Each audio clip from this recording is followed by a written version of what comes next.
Hello students, आज हम start करने वाले हैं प्लांट किंगडम। हमने chapter 1 that is living world ख़त्म कर लिया, बायोलॉजी क्लासिफिकेशन ख़त्म कर लिया। अब हम स्टार्ट करने वाले हैं प्लांट किंगडम। अब प्लांट किंगडम यानी जितने भी प्लांट्स हैं इस धरती पे सारे को हम स्टडी करने वाले हैं। ठीक है, मतलब इस किंगडम के अंदर पढ़ते हैं। अगर अगर आपको इस किंगडम किंगडम प्लेंटी को देखना है तो आप आंखें बंद कर लीजिए मेरी तरह, और ऐसा सोचिए कि आप घर से निकले हुए हैं।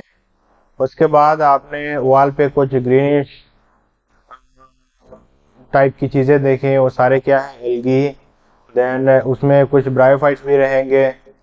देन आपने कुछ टेरिडोफाइट्स भी देखे होंगे। आगे जाके आप पिक्चर दिखाएंगे हम टेरिडोफाइट्स के, वो जाके आपको आपने आप दिखे होंगे। देन जिम्नोस्पर्म्स तो आप नहीं देखेंगे, लेकिन एंजियोस्पर्म्स हम देखेंगे। बड़े बड़े प्लेंट्स जितने भी हैं सारे क्या हैं, और जिम्नोस्पर्म भी देखेंगे। हाँ, बनाना प्लेंट। और एंजियोस्पर्म भी आपने मैंगो ट्री देखा या फिर और कुछ प्लेंट जो भी देखा, दैट मीन्स आपने क्या देख लिया, पूरा प्लांट किंगडम देख लिया। ठीक है, अभी हम स्टार्ट करेंगे। अब चैप्टर स्टार्ट करने से पहले मैं आप लोगों को ये रोड मैप दिखा देता हूँ। ये रोड मैप, ये है आपका पूरा चैप्टर किंगडम प्लेंटी। सबसे पहले हम पढ़ेंगे algae, then bryophytes, then pteridophytes, then gymnosperm, then angiosperm.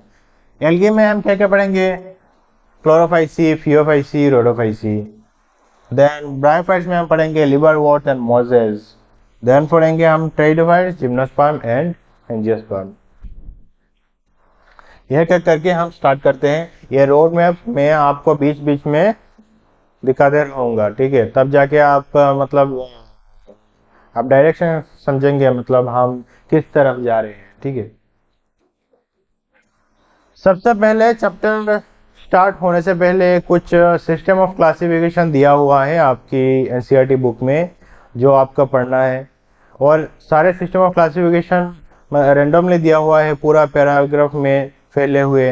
हमने क्या किया, सारे को एक साथ इकट्ठा कर दिया ताकि आपको पढ़ने में इजी हो, समझने भी इजी हो, याद भी इजीली रहे। और सबसे इम्पोर्टेंट जो चीज़ एक्चुअली, नोट्स जो आप बना रहे हैं ना, और कॉपी तो लेके बैठे हुए हैं, आप तो कॉपी कर रहे हैं, नोट्स बना रहे हैं। सबसे इम्पोर्टेंट जो चीज़ है नोट्स में, वो ये है कि नोट्स ऐसा होना चाहिए कि जब आप रिवाइज कर रहे हैं तो क्विकली हो जाए। विद इन 15 मिनट्स आप एक चैप्टर कंप्लीट कर पाए, तब बार बार रिवाइज कर पाएंगे। तो ऐसा आपका नोट्स होना चाहिए।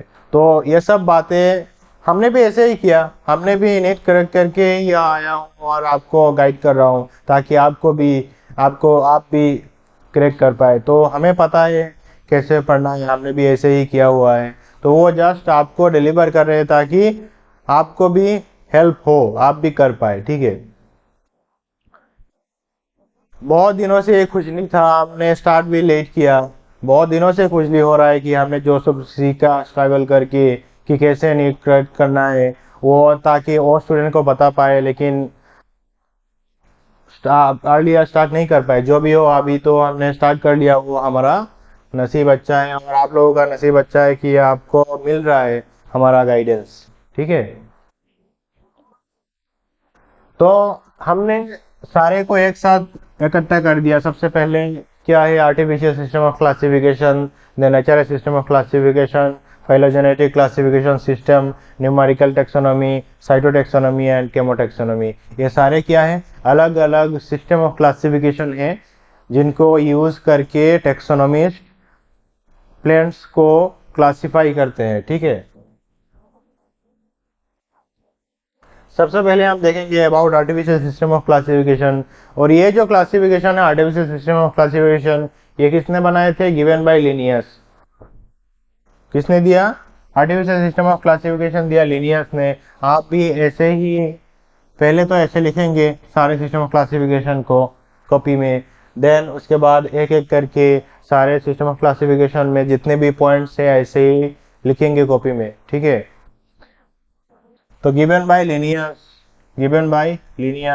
then based on vegetative character or on the androecium character.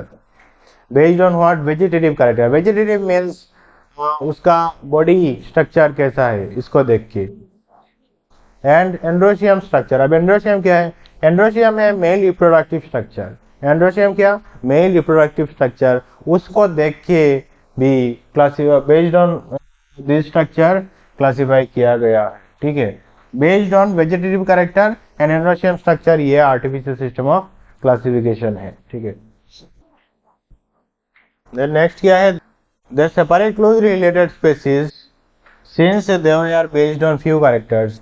अब वो क्या करती है? क्लोजली रिलेटेड स्पीशीज को सेपरेट कर देती है। क्यों? It is based on few characters. अब क्लोजली रिलेटेड स्पीशीज जैसे human and monkey, they are closely, बहुत सारे कैरेक्टरिस्टिक्स जो एक दूसरे के साथ मिलते हैं, तो they are closely related species. और ये जो सिस्टम ऑफ क्लासिफिकेशन है, जो आर्टिफिशियल सिस्टम ऑफ क्लासिफिकेशन, ये क्या करती है? इन क्लोजली रिलेटेड स्पीशीज को सेपरेट कर देती है, as because it is based on few characteristics, ठीक है। Then give equal weightage to vegetative and sexual characters. अब ये जो आर्टिफिशियल सिस्टम ऑफ क्लासिफिकेशन है, ये क्या करती है? सेक्सुअल कैरेक्टर्स को एंड वेजिटेटिव कैरेक्टर्स को, जो उसका बॉडी का जो कैरेक्टरिस्टिक्स है, दिखने में कैसा है, क्या करती है, कौन सी बात क्या करती है, इससे तो इन सारे बातों को और सेक्सुअल कैरेक्टरिस्टिक्स को इक्वल वेटेज देती है।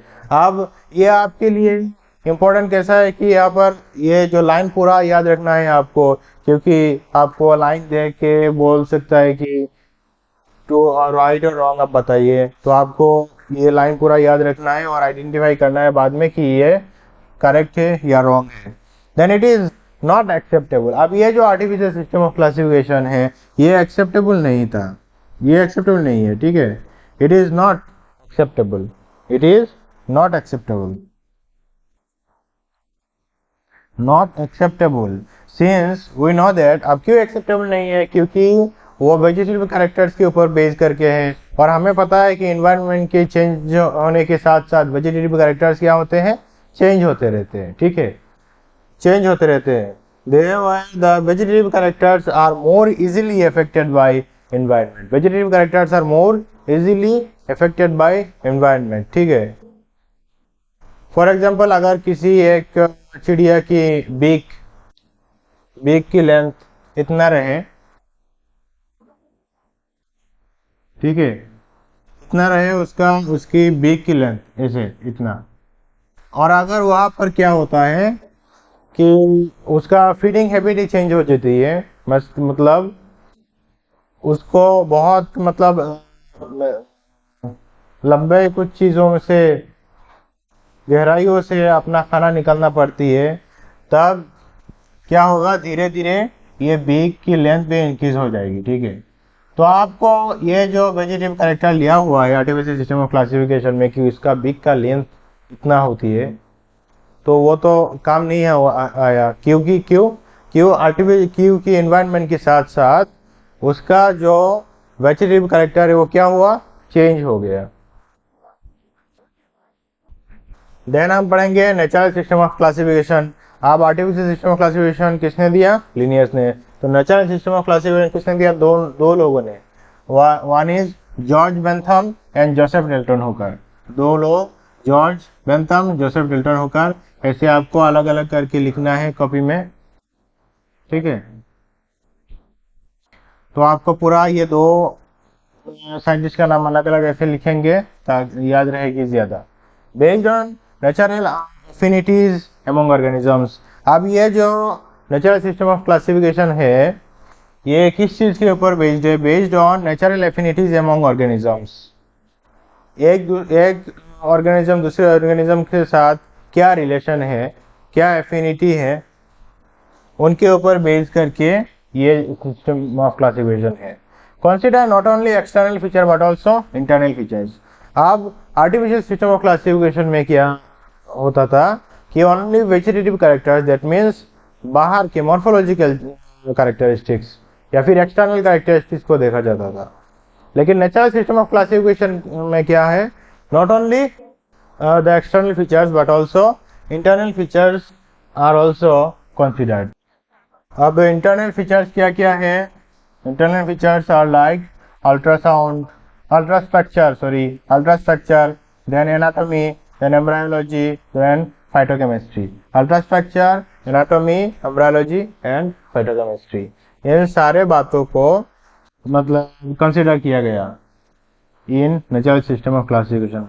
तो आपको पूछ सकता है कि अल्ट्रासाउंड, ऐसे दे सकता है कि अल्ट्रासाउंड को कंसिडर नहीं किया था इन नेचुरल सिस्टम ऑफ क्लासिफिकेशन, तो आपको क्या बताना है कि ये रॉन्ग है, या फिर अल्ट्रासाउंड को कंसिडर किया गया था तो ये क्या है, राइट है, करेक्ट है। ऐसे ही में से किसी भी एक को दे सकता है कि ये इसको कंसिडर नहीं किया गया था या फिर उसको कंसिडर किया गया था, ऐसे, ठीक है, इस पॉइंट को। देन क्या है, फाइलोजेनेटिक क्लासिफिकेशन सिस्टम। अब फाइलोजेनेटिक यानी इवोल्यूशनरी। तो based on evolutionary relationship among various organisms, phylogenetic system of classification जो दिया हुआ गया था, फाइलोजेनेटिक सिस्टम ऑफ क्लासिफिकेशन, वो बेस्ड ऑन क्या, based on evolutionary relationship among various organisms, various organisms के बीच इवोल्यूशनरी रिलेशनशिप मीन्स वो इवोल्यूशनरी से मतलब एक दूसरे के एंसेस्टर के साथ कैसा संबंध रखते थे, मतलब कितना फीचर मिलता है एक दूसरे के साथ, ठीक है। Then it is acceptable and it is acceptable. अच्छी तरह देख लीजिए, फाइलोजेनेटिक क्लासिफिकेशन सिस्टम क्या है, एक्सेप्टेबल है, and artificial system of classification is not acceptable. Then it assumes that organisms belonging to same taxa have common ancestor. अब phylogenetic classification system में क्या बिलीव किया जाता है कि जितने भी ऑर्गेनिजम्स किसी एक टेक्सा के अंदर रहते हैं उन सारे का क्या है, कॉमन, जो एंसेस्टर है वो क्या है, कॉमन एंसेस्टर। अब टेक्सा क्या है वो तो आपको पता ही है, ठीक है। देन न्यूमेरिकल टेक्सोनॉमी, अब न्यूमेरिकल से ही आपको पता चल रहा है कि it is based on numbers and codes are assigned to all characters based on observable characteristics। जितने भी characteristics दिखाई देता है, observable means जो हम देख सकते हैं characteristics, उन सारे characteristics को क्या किया जाता है, स्पेसिफिक नंबर या फिर कोड दिया जाता है। Number and codes are assigned to all the characters, ठीक है। देन आपको क्वेश्चन आ सकता है कि कंप्यूटर कहाँ पर यूज होता है, कौन सी क्लासिफिकेशन सिस्टम में कंप्यूटर यूज होती है, तो इसमें कंप्यूटर यूज होते हैं, using computers. Each character is given equal importance, इसको ऐसे देगी कि ट्रू और फॉल्स, राइट और रॉन्ग। तो आपको ये याद रखना है कि सभी कैरेक्टर्स को इक्वल इंपॉर्टेंस दिया जाता था, किसी एक को ज्यादा किसी को कम, ऐसा नहीं था। At the same time hundreds of characters can be considered। अब आपको क्वेश्चन करेगी based of which of the following classification ज्यादा नंबर ऑफ कैरेक्टर्स को एक साथ स्टडी कर पाएंगे, तो आपको क्या बताना है कि यह है न्यूमेरिकल टेक्सोनॉमी, ठीक है। Then cytotaxonomy, it is based on cytological information। cytotaxonomy is based on what, cytological information means cytoplasm में क्या क्या है क्या क्या नहीं। जैसे क्रोमोसोम नंबर, सेल के अंदर जो साइटोप्लाज्म है उसमें क्रोमोसोम रहती है, ठीक है, तो क्रोमोसोम नंबर कितने हैं, स्ट्रक्चर कैसा है, बिहेवियर कैसा है, इन सब बातों के ऊपर बेस करके साइटोटैक्सोनॉमी बनाया गया, ठीक है। देन केमोटैक्सोनॉमी आया, chemotaxonomy based on chemical constituents of what, plants. किसी भी एक प्लांट्स में क्या क्या केमिकल मिलता है उसके ऊपर बेस करके केमोटैक्सोनॉमी दिया गया। अभी फिर से आपको, अब आपका ये इंट्रोडक्शन पार्ट खत्म होती है, जो क्लासिफिकेशन सिस्टम दिया गया है आपके बुक में वो सारे हमने डिस्कस कर लिया। अभी हम मेन चैप्टर में आते हैं एक एक करके। तो फिर से आपको ये रोड मैप दिखा देता हूँ कि ये रोड मैप आपका। तो हम पढ़ेंगे एल्गी ब्रेविएट रिवाइज बिजनेस मैनेजमेंट। तो सबसे पहले हम स्टार्ट करेंगे वो एल्गी, सबसे पहले पढ़ेंगे हम एल्गी, ठीक है।